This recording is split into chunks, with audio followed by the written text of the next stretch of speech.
Good afternoon, everyone. Welcome to the second Jueves con Ladri, Internationalization at Home strategy led by the International and the Interinstitutional Relations Office. Today, we are welcoming Dr. Nathalie Schnuringer. She's professor at Unisalle Tech and Sciences in France, and she will be sharing with us some really invaluable information through the webinar Entrepreneurs for Climate, 7 to 77 years old. Are you boarding with us? We are counting on everyone. We will have 45 minutes of presentation. At the end of the webinar, you can send your questions by clicking in the option send to all the panelists, and that's it. So, Dr. Nathalie, thank you for accepting our invitation and for your time. Please go ahead. Thank you so much. So before entering our subject for today, Entrepreneurs for Climate, that I named E4C, from very young to quite old people, just I would like to share some of my background. So I've been lucky enough to be a student for quite a few years. Did an engineer degree and a PhD in physics and chemistry. Went to Southeast Asia for a few years, where I worked as a volunteer. Learned a lot about the rice culture and the Asian cultures. Learned how to speak a few languages from out there. I am at the moment learning Spanish, so for this time, no conference in Spanish, but maybe next time. And the idea for me has always been to be able to learn from the field and transfer that knowledge from the field, from the grassroots level, and trying to transfer and to share experience. And that's really the way I became a teacher. So to start with, I was not a teacher. I was an entrepreneur, but I've been always kind of mentoring, tutoring students and students project for any kind of big, large causes like inclusion or for justice, for climate, for against hunger and stuff like that. So today I'm going to share how I came to climate and how I applied that kind of large cause to entrepreneurship. So first of all, I'd like to share what we know and how we feel about climate. Well, climate understanding is kind of weird when we look at it. If you look at your years at school, what was climate? Climate was either the study of the weather, it was also the study of the link between weather and landscape. So you could have like green areas, hilly territories, you could have more desertic places, you could have a fjord, you could have mountains, snow, and you were linking weather to landscape. That was diversity of climate areas. For other people, when I remember my geography classes, it was the weather, the seasons. That was it. It was not we didn't talk about climate change when I was a kid and when I was a student. And now, if you look and you type climate change, what do you find? You find a lot of things about it. The melting of the ice. And you have that little bear saying, what more must I do to convince you idiots? Well, the stuff is melting. I have to hang to some place or I'm going to die. And the other thing we heard recently is all about the fires. So many huge fires. There were no when I was a kid. And I was living in a place in south of France where fires were existing, but not that large. So there's really been like a shift in what we're talking about and the way we think about it. So what is also very interesting is that when I was a student, we would have the kind of diagram on the left. This kind of diagram with all the consequences of climate change. Okay, we were already talking about that. But we were naming them, look, climate risks, extreme events and related impacts. It was a risk. So the risk was to have 821 million undernourished people. That was actually a climate risk. So it was a reality, and we were linking it to a climate risk. Millions of people affected by flood, ocean acidification, peatland ecosystem risk, etc., etc. Displacements, global oxygen continues to decrease, and displaced people. We were linking those to climate risks, and it was like far away. For me, living in Europe, it was not happening in Europe. So the ice was not melting in Europe. The bears were not living in Europe, although they're living in the north of Europe. And the fires were not in Europe, as now they are. And that I think what makes a big difference.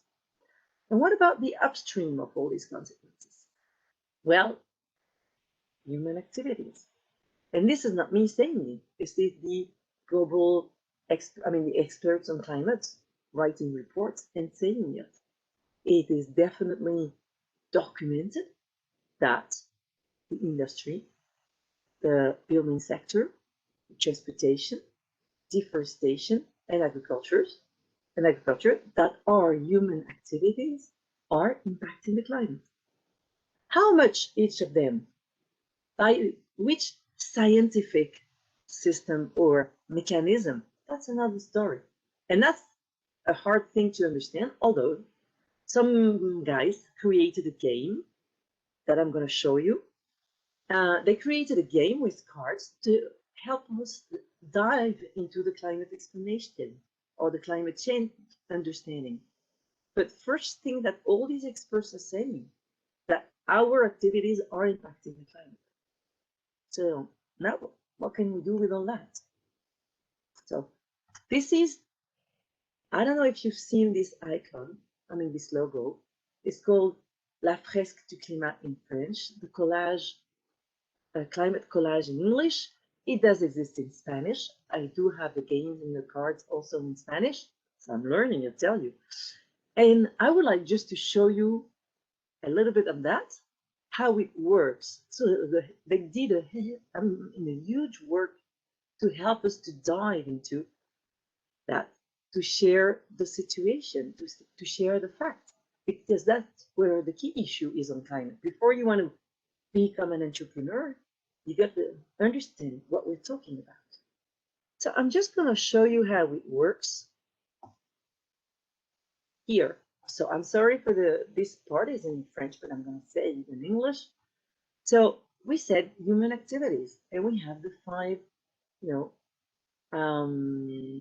five human activities that we talked about: industry, the buildings, transportation, deforestation, and agriculture.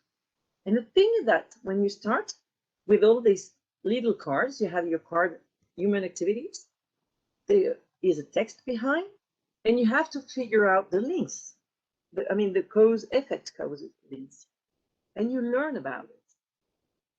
So if you look, the number one is in the upper left corner, and we have number 2, 3, 4, and they have other numbers 6 and 8. Okay, so we are linking the human activities to these origins, and then we move. So I'm just going to move maybe to that one, 12. It's just to show you. We have very technical cards in this game, and the idea is to be able to link these activities to their mechanism that are taking place and impacting the climate. So here it is about carbon holes, and then we can read it. It's a diagram that explains where carbon dioxide comes from, where it goes, and the limit about all that. And it explains very technical things. And about the absorption by the ocean, for example, it also says that it will acidificate the ocean. And then what will happen? Well, the shell of some animals will be in trouble because it's too acid, So the calcium is dissolving, etc., etc. So on this game, what is interesting is that we are moving from general ideas, things, understanding, to physical mechanism here. This is the core scientific part. And then we're moving to the consequences, which are the ones I talked about in the beginning. So maybe here, the far end consequence, one of that is human health. We'll have people starving, we have animals like mosquitoes putting human health trouble. We'll have cyclonic events. We'll have hunger. We'll have war. Basically, we can have flooding, etc. We can have a rise in the temperature. Okay, so the idea is that we are learning to make links between all these things, basically. And I think the first step to become an entrepreneur for climate is definitely to be aware of what's going on and not to be in a kind of denial. I think a lot of people, and I don't know how it is in Colombia, but here in Europe, a lot of people are kind of denying the thing. Like, okay, we have a lot of human activity. Okay, these activities are here. They have an impact. Yeah, basically a little bit. But when we look at all this, plus the feedback loops, then we understand there is trouble. And then all the really dramatic consequences. When we do this kind of exercise, we can do it. This organization has created a bunch of cards and games for teenagers, for younger than teenagers, like kids at school, for teenagers, for young adults, for scientific people. They have a very difficult scheme where they add cards, very technical and scientific cards. And the idea is that we keep learning. Personally, I am a facilitator of that game. I did it about, 5 to 10 times. I am still learning a lot because it's not obvious. It's not that easy. Some mechanism like acidification of the ocean or carbon dioxide, okay, for a chemist, that's understandable. But some others, like energetical budget, feedback loops, and stuff like that, this is not that obvious. So we need to learn all the time. And I think it's very interesting to be in that posture of learning, sharing. So let's come back to this place. So where do I want to go with this? The idea is that we definitely need to be aware of things to be able to do things and to act. From that knowledge, and we'll see how we can split and make it bloom, we can have various postures actually. We can be learning, sharing, teaching, encouraging. Well, all this is acting. And this is a virtuous loop. And that's what's nice about it. So now let's talk about entrepreneurship and entrepreneur. What does that mean to be an entrepreneur? So I don't know in Spanish, so I don't remember at least, but in French, entrepreneur has the same root as entreprendre, the verb, which means to take in the middle of. Entre is in between. In English, it's a little more tricky because entreprendre is undertake.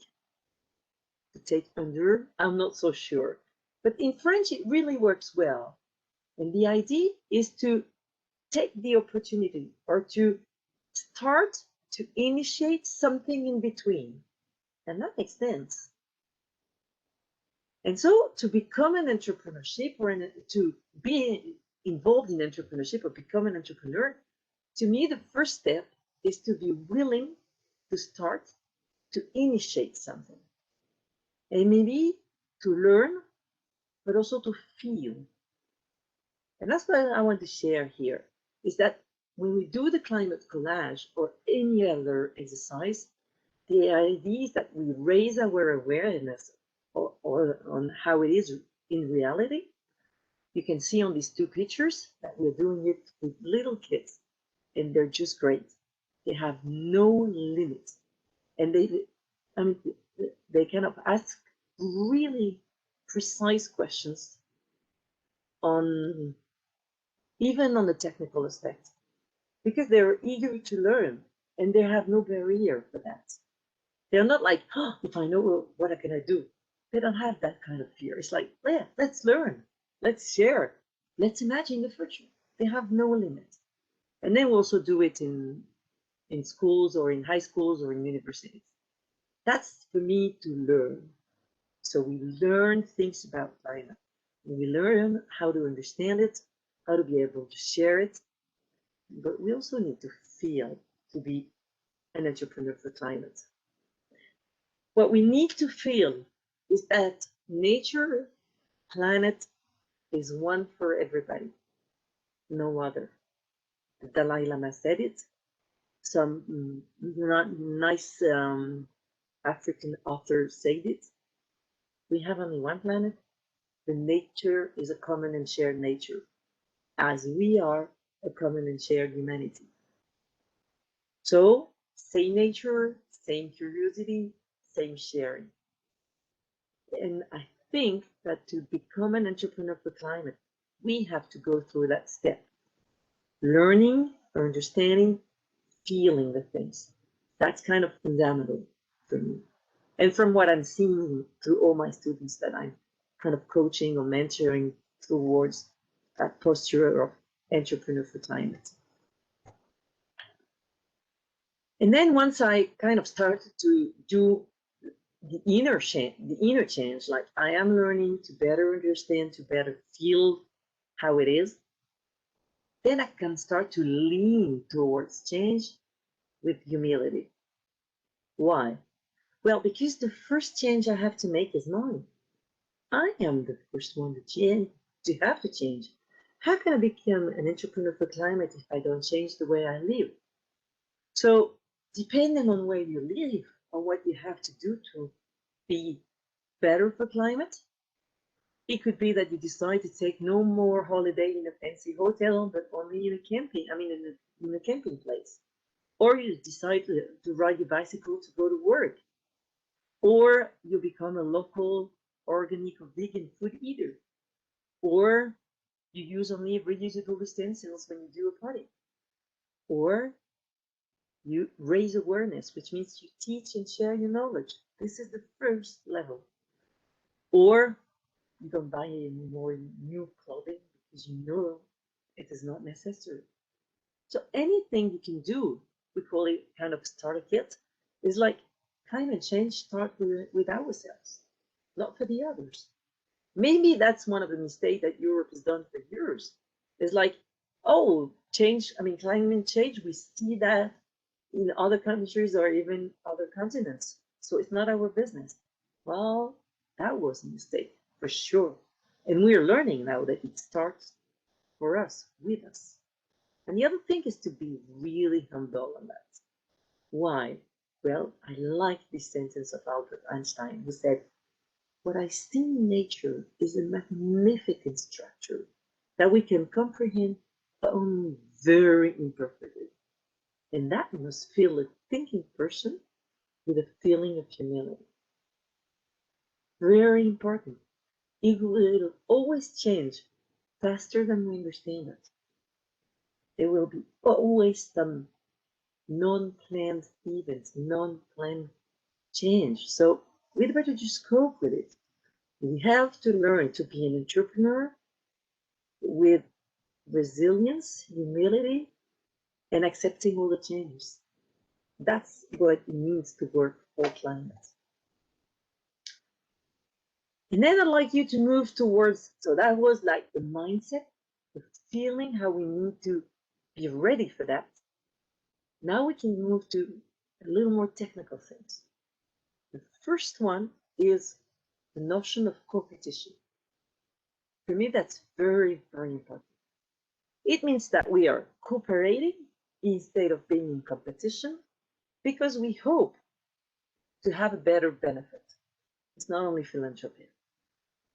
It means, for example, that look, all these people, the users, the data we're going to produce, the application that we can do with the data, we're all bidding together a nice system because we hope that by doing this, we will get a better, higher benefit. On the second one, you have the pink and the red, and the blue bricks. And look, to get a stable desk or shelf, they kind of built it together. They still have their own flag. That's interesting. So it is still possible to have your own identity, but you kind of organize together. And maybe you're not familiar with that word of competition, but you know other words. We are talking a lot about cooperation, collaboration, teamwork, joint effort, working together. It's kind of similar. But the idea of competition is that we have that word competition that really rings a bell. And we have to shift from that, from a very competitive word to maybe a more cooperative word. For me, it also makes a lot of sense as the Lasallian word or motto of our university that you might be familiar with is together by association.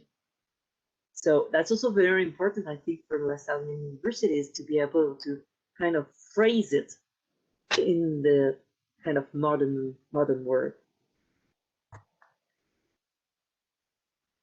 So once we understand that we have to change from the inside to be linked to nature, to understand, share climate understanding, and facts, then we kind of move to real entrepreneurship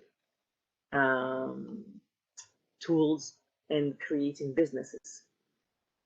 So some of the tools I think are really interesting to work with to go further are design thinking and to change the way we look at businesses. So design thinking is a method that is really nice to use for climate, that even young people, young students or junior high school can understand. Because the idea is that it is a loop, and it is a permanent loop with the people you're working for. And not in your office designing for potential customers or users. You're kind of going towards your users more than customers. You're kind of empathizing with them to define exactly what they need, to ideate, which means finding the innovation, prototyping it, testing it with your users, and looping like this. And you can loop so many times. The idea that you're creating a community. And for climate, for me, there's no other option. We cannot imagine that we're going to save the planet with a great, fantastic ideas that would come out of a garage by 3 or 4 people. It wouldn't make sense. I cannot even conceive it. I have the feeling that the more we are to think together, to design together, to empathize, to define, to ideate, the more chance we have to find a multifaceted solution. I don't believe it can be only one solution to face crisis we're facing. So it's kind of, 8 loop is a nice way to get out of our amphitheaters, our rooms, our universities, talk with the people, share. I know with the pandemic it hasn't been easy, but I cross finger that it will be over soon and we can go back to the street, to the high schools, to very different places to discuss with the people, to share ideas, and to be on that design thinking loop, which is a very virtuous loop. And then, again, the idea is to think that even in terms of reality for a business, not only an idea that we want to prototype and do experiments, but a real business. Look at that graph. We have company A, company B, and eventually company A seems to be more profitable, but investors doesn't that sound like our situation now? And company B seems to be less profitable if you look at the euro diagram, but the comment is perhaps, but for how long? And that we are at that right point at the moment. A lot of companies are highly profitable, but they're not respecting anything.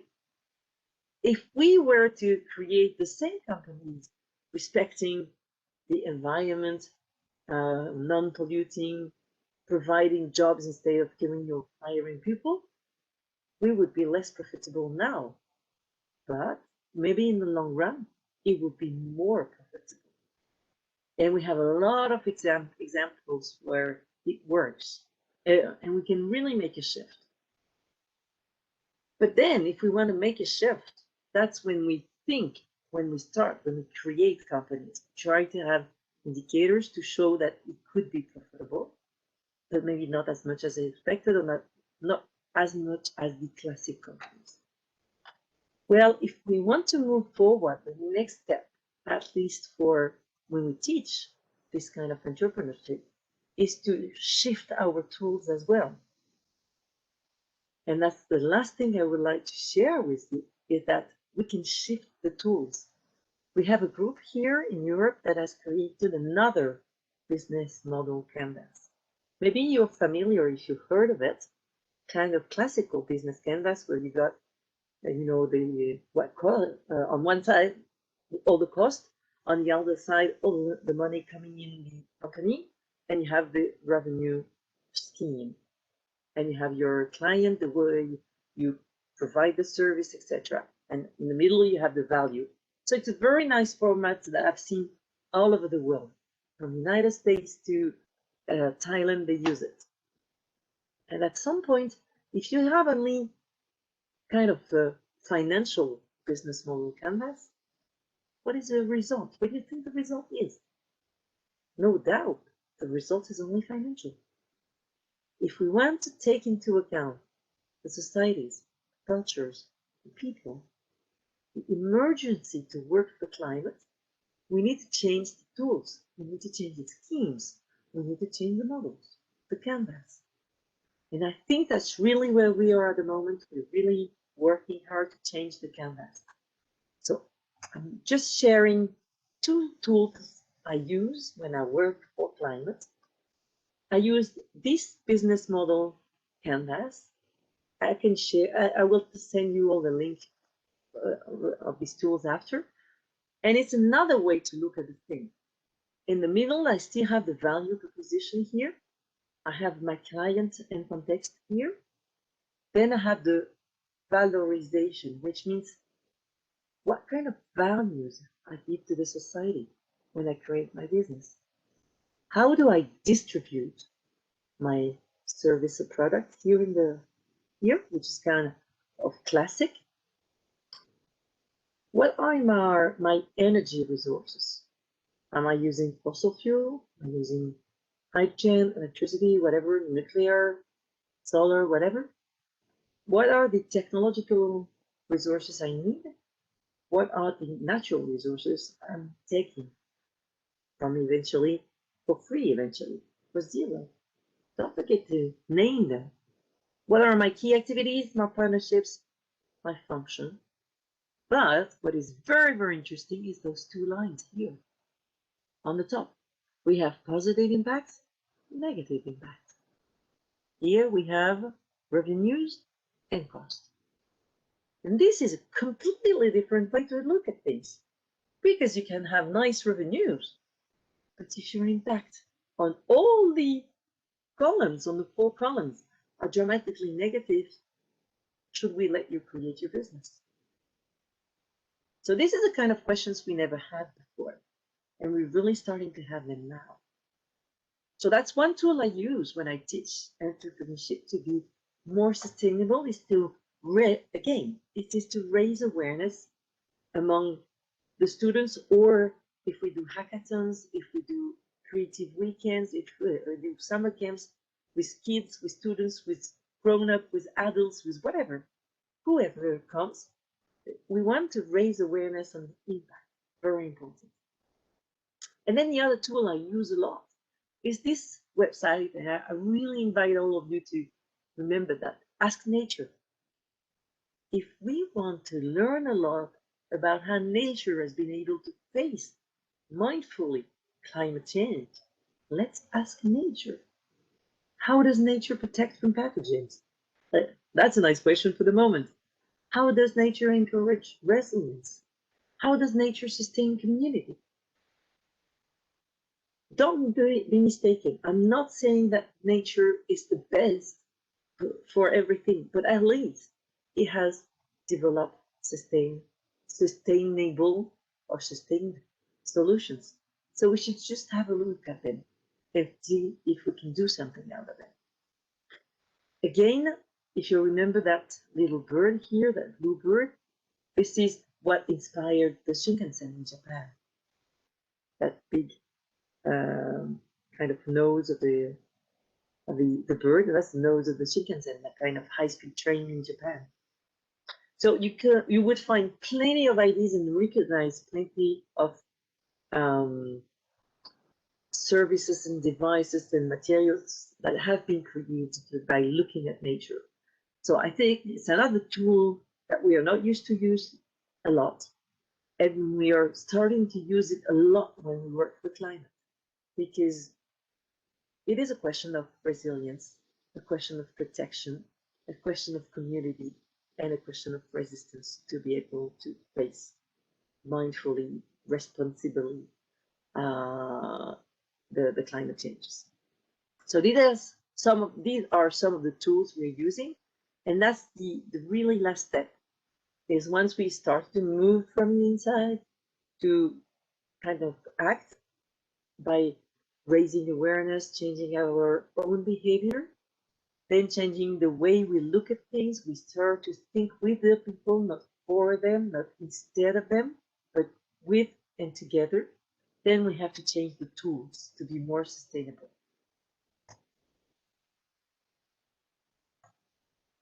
And then, are you ready to give it a try? So this is really, for me, the basic I wanted to share. This is really a mindset or kind of a pedagogical path that we're trying to take a lot of people on. And I would be really happy to share with you and to answer any of your questions. Thank you so much. Thank you, Professor Natalie, for such a great presentation. Now we have some questions for you. Sure.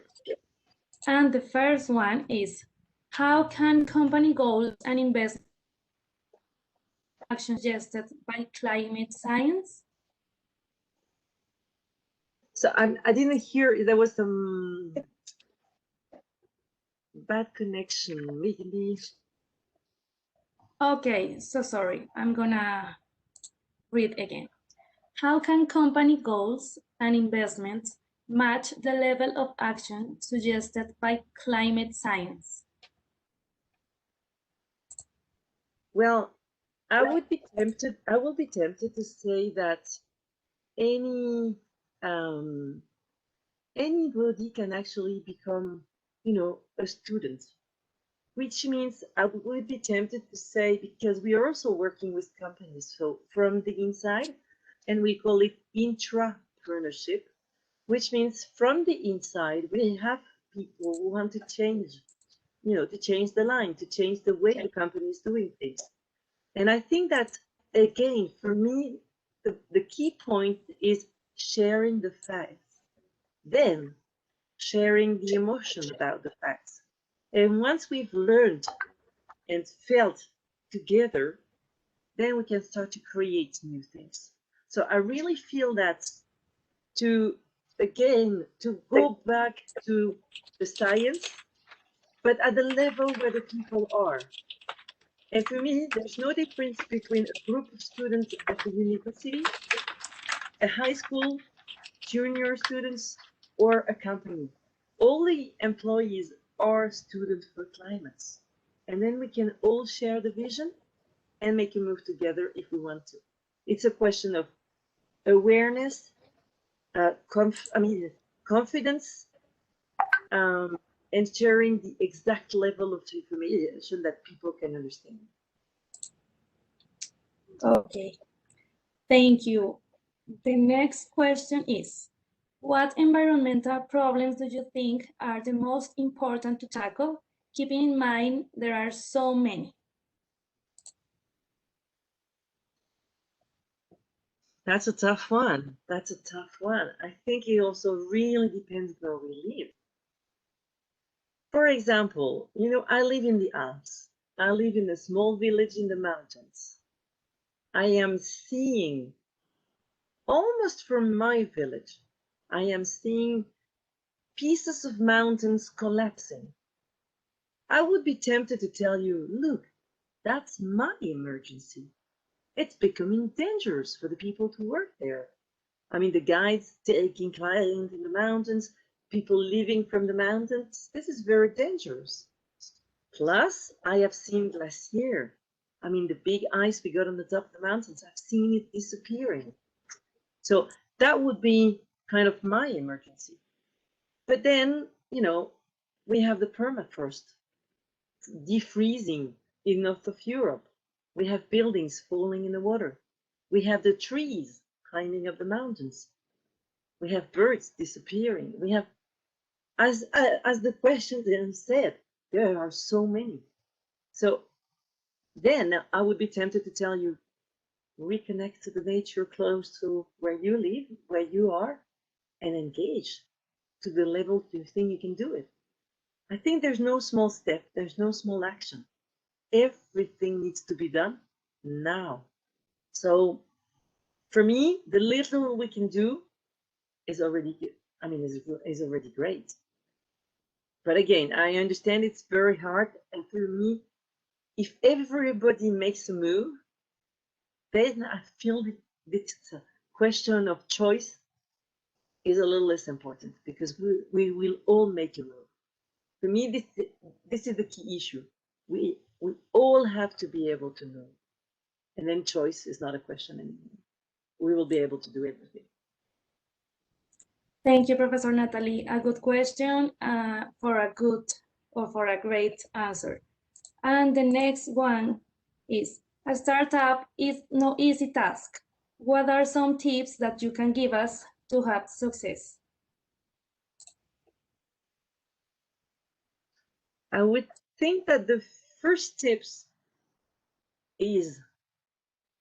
there are two actually. The first tips is make sure you work on something that is really important for you and your community. In French, I say it really comes from your belly. If you feel it here, right in your belly, you feel it is really important and you have enough energy to go for it and to fight for this, go for it. Because you will need that really inner energy to run your startup. And second, remember that you have to solve the problem in community. I don't think it is possible to solve any climate issue by ourselves isolated. So energy, community. That would be the two tips. And then success should be there. Great. The next one. Are small individual actions enough to tackle climate change? Can we rely on the work done by politicians to stop climate change?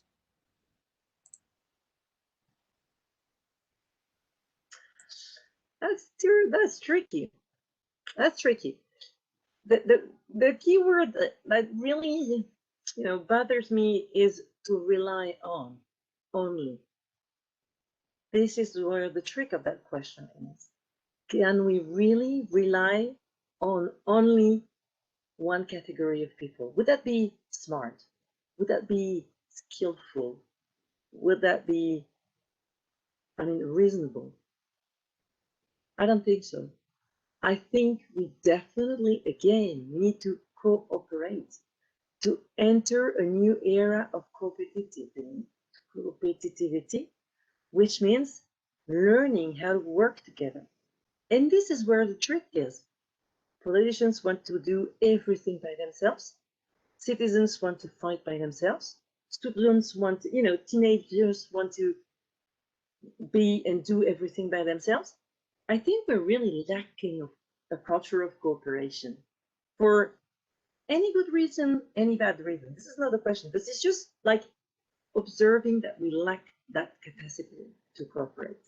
We're developing so many tools, so many methods that we name collaborative intelligence, participatory approaches, etc. Well, we've been trying participatory approaches in public policies in developing countries for years, for 30 years. I remember working on participatory approaches for public policies in Southeast Asia 30 years ago. So it has always been a trick. But the thing is that we are unable to work together. We keep fighting and we spend so much energy fighting together. I think that's where the new balance has to be made. And, it wouldn't be surprising to say we should also work with the young generation. I'm always, astonished with their capacity for creativity, for learning, for sharing, for non-resisting when they are trusting, when they have confidence. And that's maybe to answer the question in the chat that says, what is the main factor of resistance to change emerging from students when you teach all this? The main resistance we are fighting, we have to fight, is what the students think that the adults are going to think about their project, which is crazy. The planet is theirs. They have to take over. They have to really start to behave as the next generation of owners, although I don't like that word, but at least of managers of the planet. And the resistance that we face usually is, if I have any ideas, it's going to be screwed up by the elders. And second, I am not an expert, so I cannot have a right idea. And the climate collage that I've done, and I really did it a few times with kids, and again, they amazed me because they had the right questions at the right moment.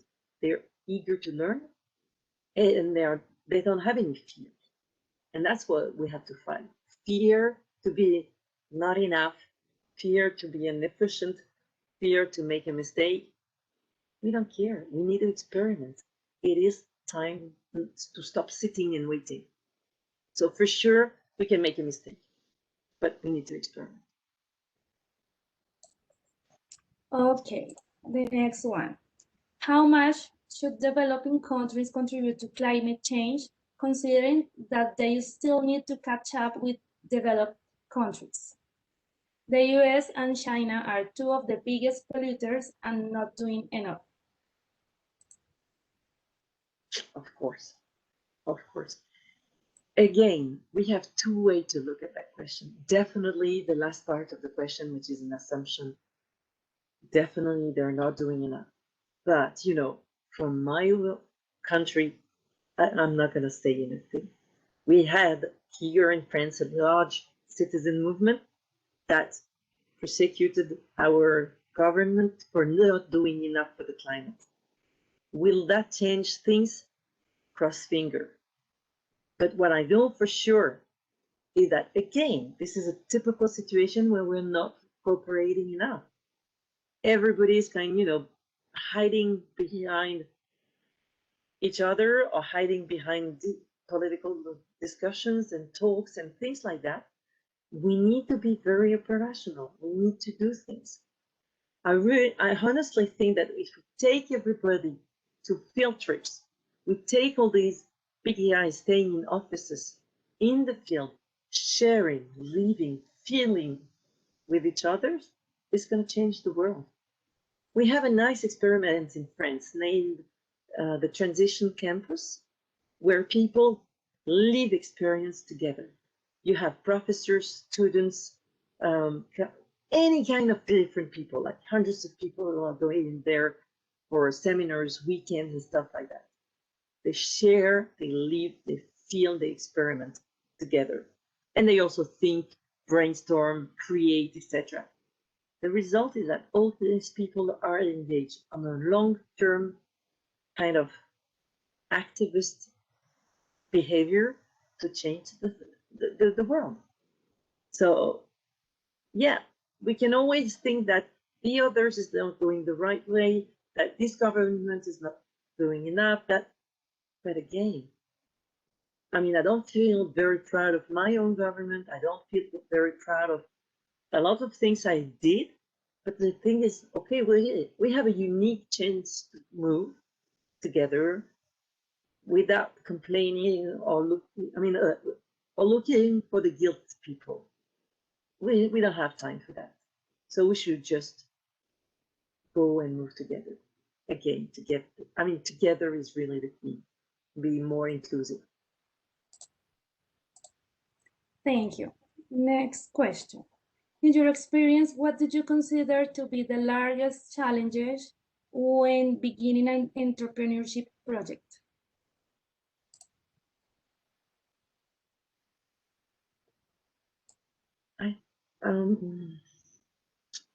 The largest challenges are usually to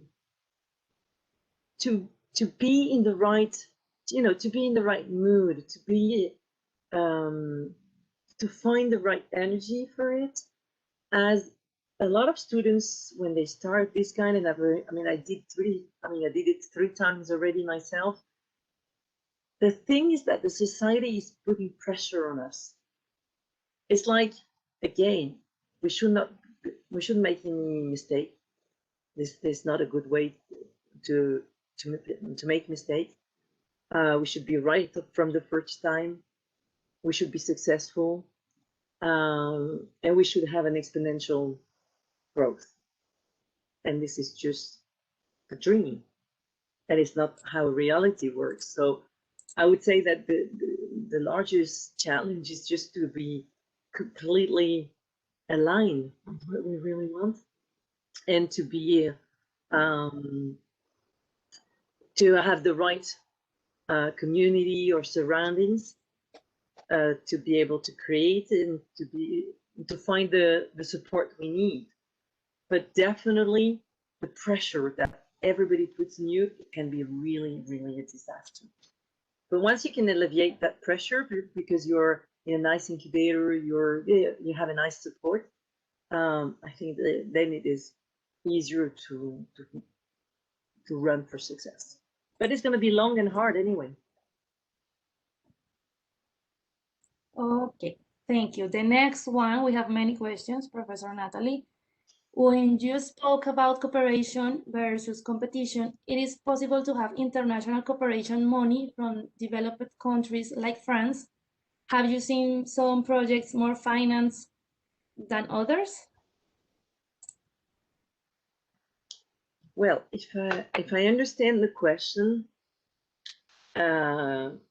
first, I kind of left international cooperation like 10 years ago, so I'm not completely aware of what's going on anymore. So I'll be very cautious on that. But for sure, I've been lucky enough to work on cooperation that were in programs that were more, and I hope sincerely cooperating more than trying to implement things. So I was working on public policy, conception, implementation, and evaluation with local civil societies. And that was very interesting. That was really where I learned a lot about this kind of competitive aspect, because definitely to make cooperation would mean that we start from the same ground. which is not true. You have your own objectives, I have my own objectives, and we're going to cooperate to reach better results for each of us. And I really started to document that cooperativity in cooperation, actually, because I think it's not real cooperation. So then from what I've seen, the more people work together, and we use the word of stakeholders, like we use in sustainable development, when stakeholders manage to work together, yes, definitely results are better because people are less fighting. People we take a lot more time to listen to each other, to understand what the other needs, and to kind of find what you need to be happy, what I need to be happy, to have our partners happy, to have our financial happy. So, and this costs a lot of money for sure. But I remember that kind of 15 years ago, at least for France, because I was working for NGOs plus the French government. Yes, a lot more money was sent to this kind of projects that were installing a climate of cooperation, a climate of will to work together, to understand each other, and not only to implement things. So I'm starting again new programs. So maybe in 5 years' time, I can tell you. I'm starting to work again in Cambodia, Philippines, and Costa Rica with another Lasallian school on a specific program. So we'll see how it works. But I have the feeling that people take more time on institutional and the university cooperation, and that's nice. So it's only what I can say from that subject. Thank you, Professor Natalie. Another one. Professor Natalie, you mentioned mindfulness. Can you say a few words about this? I could say hours about it. Well, mindfulness is a way to be present to what really is, completely present with absolutely no judgment. That's what is important. So which means towards climate, facing mindfully climate change, first step is present to what it is. It is a nightmare. It is collapsing.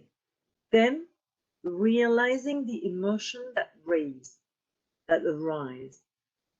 The emotion can be anxiety, can be anger, can be frustration, can be sadness, can be anything. And be with what is present with no judgment, no denial. And then we do that through breathing and body feeling, body presence.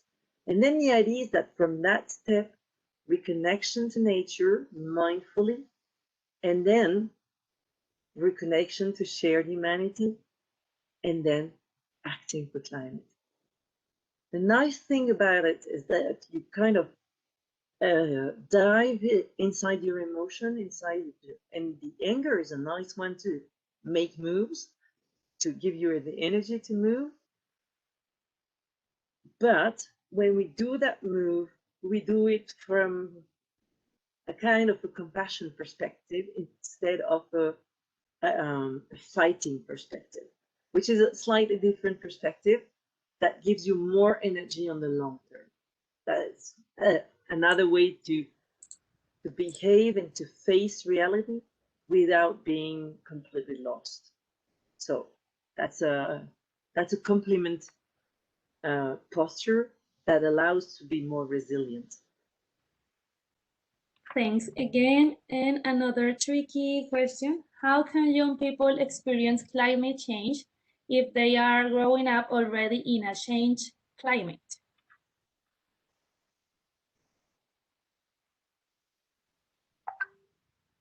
Well, as climate change is all over the planet, just move in any place where people are facing all the disaster we talked about, and you'll see how climate change is I mean, exacerbated in these places.